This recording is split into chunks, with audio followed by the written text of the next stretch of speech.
आपण मैंने केबे सुजी रे एमती तैयारी लड्डू खाई यदि खाई ना चलतु बनइबे आज। जय जगन्नाथ सांग माने मु देसी गुआ घी ही बनई तेणुक आलमंड भाजी रखी लगे तापर काजू किसी से गुआ घी ही भाजुची। मु देसी गुआ घी ये व्यवहार करछि।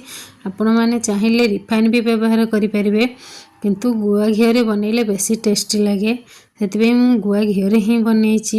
तापर से घी मु किसमिश भी नहीं गली भाजिकी। सांग माने मु फास्ट करके बनौछि ना वीडियो से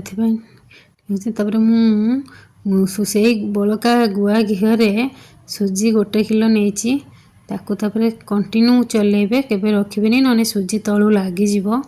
आपण हाई टू मीडियम रे ही रखिकी सुजी की भाजिबे चाहिए सिम रे भी करके भाजी परिबे। ताकू मु एमती किछि समय भाजी देबे सिम सुजी भला भाबरे भाजी हला पर्यंत भाजी नहीं जिवे।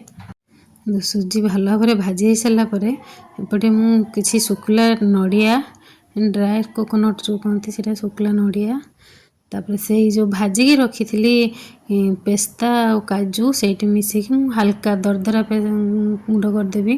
तापर मु सुजी अनुसार चीनी नहीं 200 ग्राम आपण मीठा मुताबक आप नहीं पारे।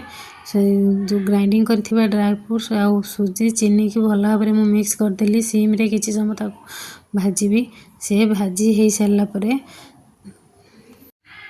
देखो भाजी हो सारापर मुझे आगु क्षीर फुटाई रखी मुझे गरम क्षीर 1 कप नहीं क्षीरटा पूरा फुटुवा दरकार। तापर ऊपर तो घाटिबा असुविधा है ना सांग मैंने से तलू आनी आसी घाटी देखो मु फास्ट कर वीडियो बनई जदि किसी भी भूल थाए क्षमा करेंगे सांग मैंने।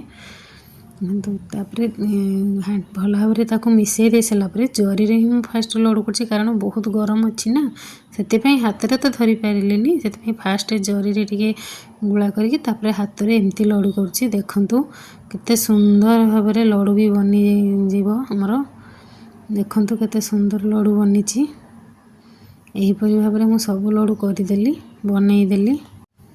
देखो सांग मैंने आपण मैंने थरे या निश्चित ट्राए करेंगे थरे ट्राए करके जनइला मत कमेंट निहाती जनइबे केमिति हेची। तापर आमे सांग मैंने 3 जन मिसी से बनइले मिसी सांग मैंने 3 जन बनइलु लड्डू सबू। देखो लड्डू केते सुंदर बनी आपण मैंने निहाती बनइबे थरे।